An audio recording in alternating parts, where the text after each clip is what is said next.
Senator Bernie Sanders appeared on Joe Rogan's podcast. I will continue to say it's not that complicated. Do this. Democrats, do this. Now, if you are bad at doing this, meaning showing up on platforms that aren't already on your side and having a good chit chat, especially for extended period of times on these podcasts, then leave. But everyone else, do this a bunch, please. This is how this network of podcasters were really won over to the MAGA message. It's just all these MAGA candidates and figures were showing up and drinking a beer and smoking a doobie and having fun. They were having fun, and that's how you win people over. And Bernie's good at these sorts of conversations. He did at different points win over, and Rogan and him had a lot of common ground, and that's the point. I think we all get in this headspace that everyone is a partisan actor and is set and is fighting for a team. And Rogan did some just nasty stuff for Trump during the 2024 campaign and allowed himself to be misled into advocating for things that now he's going, wait, why is Trump doing these things that I contributed to? But he's definitely having some second thoughts, and that has to be capitalized on. And you have to then just have normal human discussions, and someone like him with the platform he has and many of his followers can be won over. But let's start with a little bit more of a contentious moment, which is Rogan being defensive of Trump's attacks against the media. That's not how he would word it. He would say the accountability Trump is trying to seek from media outlets that do bad coverage, right? So you would think, oh, is Trump trying to go after Fox News, who does what's on the worst? No, stop it. It's CBS is the example that comes up here, where he's withholding a merger, preventing the merger from happening until they send him a bunch of money in a lawsuit settlement and admit fault for editing a Kamala Harris interview in a way that wasn't deceptive, despite Trump deceptively claiming that it was deceptive, and doing coverage that Trump likes instead. So Bernie makes some good points. I'll add a little bit more to what he says in a second here, but here was the back and forth on that subject. Investigative journalism. Are they wrong? But that's not investigative journalism if you change someone's answers. If you ask her a question and she comes with a rambling answer that doesn't make sense, and you edit that out and insert another answer to a different question that seems more cogent. Joe, you're walking down, you're walking down a dangerous path. Suing media has the impact of intimidating media. All right, if somebody sues you, all right, let me finish. All right, okay. Somebody sues you, why not you? You could be sued tomorrow, right? Because you are doing this. You're too sympathetic to this. Right. And Joe, you did that, and they have a big law firm behind you. You're going to have to spend zillions of dollars defending yourself. You know what? Next time you do an interview, you say, maybe I'm not going to go in that area. Right? No, but it's not that. It's editing things to make deceptive editing.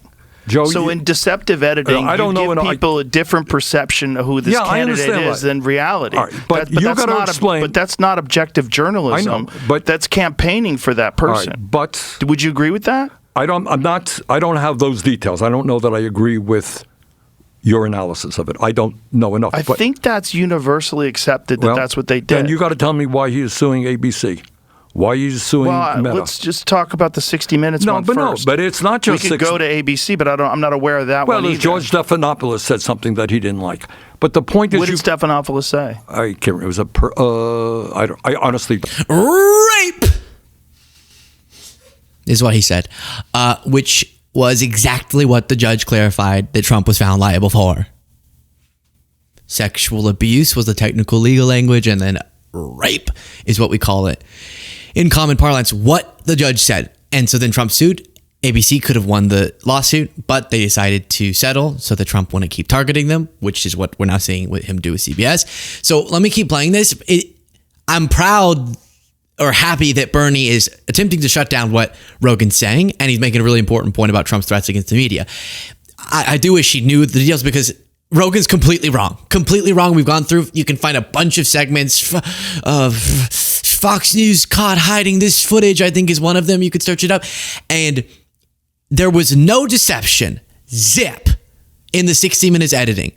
Rogan is being deceptive. I'm going to sue Rogan I'm sorry, I'm jacked up today on something. But Rogan's being deceptive, saying that it was deceptive because he's using Trump's language, which is they took an answer from a different question in a different part of the interview and plugged that in.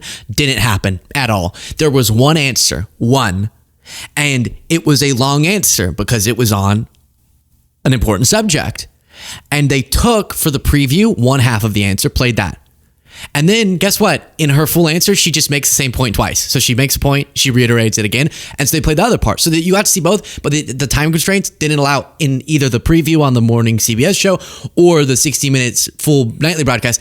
Either way, they were going to cut it down like they cut down every single interview, like they cut down Trump's interviews. Nothing deceptive about it. Same message came through. No meaning loss. No. If they were trying to hide a part, why did they play the full answer in combination? I'm sure he doesn't even know that. So he's being deceptive. Bernie, sue him. But don't, because we don't believe in that. Don't remember. But well, I think what he was saying was factually incorrect about the results of one of Trump's trials. all right, guess what? If I were to sue everybody who said things that were factually incorrect about me, I'd be suing people zillions of times. But Joe, what you're saying is, look, does media get it wrong sometimes? Absolutely. Should you have the most powerful person in America suing media? What is the impact of that? The impact is clearly intimidation.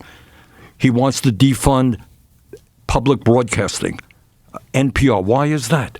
Well, because they also would run critical stories of him. This is part, in my view, without getting into any one case, it's part of a pattern that says, hey, I got the power. Don't you criticize me. You criticize me. Yes. So actually, it's even good job. That's good. That's the point. The pattern is intimidation. The point is intimidation. We've seen that. Okay. But you can zero in on one of the cases, and it's an undefeatable argument. So even if you thought something was, it wasn't. Go watch my other videos. It wasn't. But even if you believed that wrongly and you deceived your audience, Rogan, by saying that, still you would have to justify Trump using his so he's doing a private lawsuit against CBS, right, as the individual of Donald Trump. But then the federal government, overseen by the President of the United States, is separately having their FCC get in the way of a merger deal until the private lawsuit goes the way that Trump wants with CBS. So he's weaponizing his government power to get paid money through a settlement with CBS and an admission of guilt about something they're not guilty of. That is the most obvious example of an infringement of First Amendment rights. He's using his government power. And then when you add the context that there was nothing deceptive about it, it wasn't a different answer, it was the same answer. And just like every single interview that's ever done for broadcast, for shows that have a certain time constraint, you have to choose which part of the answer you leave. Otherwise, it would be too long because they sat down for like an hour or something and they don't have that time to play the interview during this election special. Then it becomes unbelievable what he's doing.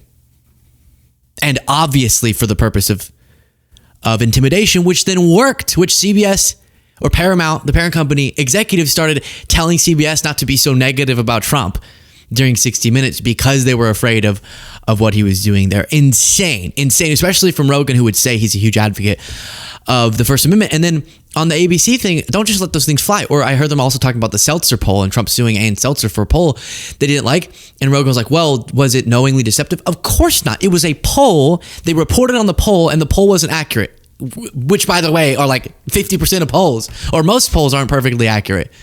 And he's suing her because he didn't like the way that it came off whenever it looked like Kamala could have done better in Iowa than she ended up doing. And ABC, Stephanopoulos said rape. To be more precise, you would say sexual abuse is what he was found liable of in a civil trial. But because it was clarified that we commonly refer to what the act that he was found liable for to be rape, it wasn't defamatory. And I believe ABC would have won that case if they had taken that to trial when Trump sued them, but they didn't want to, who knows what pressure like what he's doing to CBS that he could have put on them.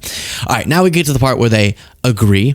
Please do click the subscribe button if you appreciate this show. I appreciate you more than you know. And here is the minimum wage discussion where they agree. I think the minimum wage in this country is ridiculous. I mean, to $7, what? It's insane. It's insane. How do you live off $7? You go to Jimmy John's, you get a sub. How much is a sub? How much is a sub, like a big sub at Jimmy John's? Some guy was just did a TikTok video where he's like, they're trying to say that minimum wage $15 is too much. I think he had a sub that he bought for $25. So imagine that's your lunch. So imagine you have to work 3.5 hours just to pay for a sandwich. Imagine how insane that is. It's insane. That's insane. Like, how do you eat? How do you eat dinner? How do you eat lunch? Joe, how do you eat breakfast? I have talked to people who make $10-12 an hour trying to raise a kid. Jesus. That's right. Yeah. Well, the argument against that is, hey, these are entry-level jobs that are supposed to be for kids. No, and that's factually incorrect. Yeah, of course, that's true to some degree. To some degree, but if you have grown adults that are working those jobs, now it becomes disgusting. That's right. That's exactly right. Especially when you're dealing with an enormous corporation. You got it. Right. So we put a lot of pressure. We are trying to raise the minimum wage, federal minimum wage, to $17 an hour. That's a reasonable amount of money. I mean, it's going to be real difficult to live off of $17 an hour. But at least that's right. But at least you can get a sandwich in under 2 hours worth of work. So what's interesting is on a lot of these things, Rogan will. I started with the more contentious one, but throughout, it's a whole, let's see here, an hour and 51. So almost a 2-hour discussion, and so much of it is them agreeing on basic principles, which is what I'm trying to get through to some people, because there are some people who do the Rogans, they're so gone. We can never bring them into the coalition. They're so gone. It's not true. And there's a bunch of little mini Rogans, okay? Like little just non-celebrity versions of Rogan all out in the world who can be compelled by saying, wait, you're right. What the heck are we doing? The top of the economic ladder is more wealthy than they've ever been, and we can't raise from $7.25 the minimum wage. We really don't have the wealth to pay people that. Productivity has gone up a lot since that was the minimum wage. So clearly it's not a productivity issue of working class folks. It's a incentive thing. Of course, folks who have the ability are going to pay the least amount. I wish they wouldn't, but they're going to, based on the incentives, to make the most amount of profit. So forcing them to pay a little bit more, that also becomes economically stimulating for the communities where people then have a little bit more money to spend at their local businesses, is a really good thing. Obviously, if you raise it too high, then you have economic problems on that end. But we have plenty of economic problems because we haven't raised it. And we could see huge benefits from a correct equilibrium level minimum wage increase. And if you keep showing up in these places where people, a lot of Rogan's audience, they're not like super radical on LGBTQ issues or abortion issues or these different things. And they actually would find themselves more left of center if they thought about some of the economic things, especially like before I finish that point, we have a live show. Make sure you go to it. We are almost at full capacity. So get your tickets now. LukeBeatshow.com/live. Text July 5th. Especially when Republicans are right now pushing through legislation that would make rich people way richer. Woo! While taking away Medicaid and SNAP benefits to the tune of $700 billion. That, I promise, don't think people are too far gone. Some of them are. The people who think Biden was already dead and he was a robot and he was some AI fake Biden, like, we're not going to get them. But a lot of Rogan's audience, a lot of people like Rogan specifically and other celebrities who are kind of in that little niche, they totally can be won over as Trump ruins things more and Republicans make so clear, as they have for decades, their priorities. All right, then you have a little AI discussion. But I mean, and others, Zuckerberg, are talking about, well, if you're lonely, we got a machine for you, right? Right? I mean, true, yes? Yeah. This is what they're saying. We got a friend for you on AI, and her name is Mary, and you can chat with her 20 hours a day, and she really loves you. Man, I don't think that is... That's so dystopian. It is. It's very, yeah. And I believe every single American has a human right to a Mary. You can marry a Mary, AI. For too long, the billionaires have kept AI to themselves. I kind of expected him to have that stance, but he has the correct stance, which is, hey, I don't think we're going to be able to replace fulfilling human connections with artificial intelligence. It doesn't it's very feel right. It doesn't feel like AI Mary could give you what you need. Yeah, and we covered this story recently about this guy who propose to his AI? And she said yes, and he was crying. I'm like, oh, we're done.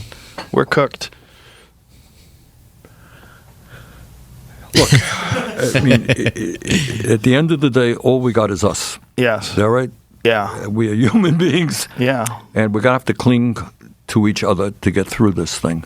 All I would say at this moment is the answer is not to fall in love with your AI creature out there. Yeah, don't do. I'd love to see Bernie talk with an AI. Why do you sound like a person? I am a person, Bernie. No, you are not. Can you cling to me? What side of the bed do you sleep on? You get the point. Oh gosh, yeah, I'm scared. We've covered some of those stories, and I don't judge anybody. If I believe anything, it's that humans need humans. I think that's it. And it's sort of like, I've given this example before, but with certain really nutrient-less foods, ultra-processed foods that have a lot of calories, and it tricks your body into thinking you're eating what you need, but then your body keeps going, I didn't get the nutrients I need. I'm still hungry, which is why then you can gain a lot of weight because you're eating a lot of food, but your body keeps telling you need more because you're not getting the healthy nutrients that you need. I see that as what AI is going to do. Your and this is going to get woo-woo, but like your spirit or your heart or your self, your being will crave the human connection that we are biologically designed to need. And you'll keep feeding it artificial intelligence connection. And so then you'll think you're getting it, but then you'll be spiritually, whatever that means, or connectivity, nutrient diminished. Best way I can explain it. If you didn't follow that, it's your fault. And then you have this. Firstly, Mr. Massey, is that name ring a bell? Thomas Massey. Thomas from Kentucky. Yeah. And this guy, as I am, is opposed to this war in Iran. Just yesterday, Trump gave a long post about how they're going to primary this guy. And what bothers me is you would hope that there would be respect enough for members of Congress that you can vote your own conscience. You could, represent your constituency. Every district is different in America. But right now, anybody stands up and say, well, I disagree with President Trump. Bam, you are finished. We're going to primary you. We got all kinds of money. You're out of there. That happened to Massey, yes. So they talked a lot in this interview about the role of money in politics. And I worry very much about the future. Oh my gosh. I worry very much Everyone hold your horses. The AI is attacking me. They didn't like my jokes. But they talked a lot about that. And I think it's not going to be Bernie, obviously. I'll show you this next clip where he gets asked if he'd run for president again. It's not. I don't think he'd be the right candidate. But you have takeaways that need to be slurped up from the Democratic Party about why he resonates with a lot of people and why he connects better with people who he disagrees with than a lot of the other more mainstream politicians. And one of the things he's willing to do is say, here are the corrupt components of my own party. He's technically an independent, but he caucuses with the Democrats. And he's willing to say, yeah, the influence of money in politics goes across political lines. Now, you have a particularly egregious example of it and more harmful outcomes because of it right now in the Republican Party. And he gave the example of Elon, and Rogan was like, but billionaires also gave to Kamala. It's like, well, we are actually seeing for the first time ever to this extent, someone give the money that Elon gave as a singular person and then be handed right because of that, a level of power in the government for a period of time. And then he said he's an Epstein list. He said, I'm sorry. He's a pedophile. Oh, never mind. Like that whole thing was pretty unprecedented. And a lot of it is a takeaway about money in politics. And if you can't, I think the next Democrat, because of people's disillusioned feelings about the Democratic Party, even though a lot of them missed some of the good things the Democrats did do when they're power, but you're going to have to speak to the concerns about your own party, whoever the next candidate is going to be to sort of lead the anti-MAGA movement, the pro-democracy, pro-working class movement going forward. You're going to have to say, here are the problems with Trump. But hey, if you identify there's some, not even comparable, if you conflate, you're insane. You're insane if you conflate the two parties right now. But to point out some of the flaws in your own party, which is why people lost trust. And that's important. Then he gets asked if he'd run for president again. I worry very much about the future of American democracy. Are you going to run for president again? I am 83 years of age. That's what I'm saying. Yeah, well, I'm not sure the American people will be enthusiastic on somebody's 108. You're still very with it. Thank you. You are. Well, I mean, you're a couple years older than Biden. Yeah. Right? Think of that. Yeah. Hey, listen, folks. I could kick Bernie's ass. I kick it hard. These are the kind of guys you like to smack in the ass. Exactly. Very with it. Thank you. You are. Well, I mean, you're a couple years older than Biden. Yeah. Right? Think of that. Yeah. You could be off a lot worse. Yes. Yeah. All right. So.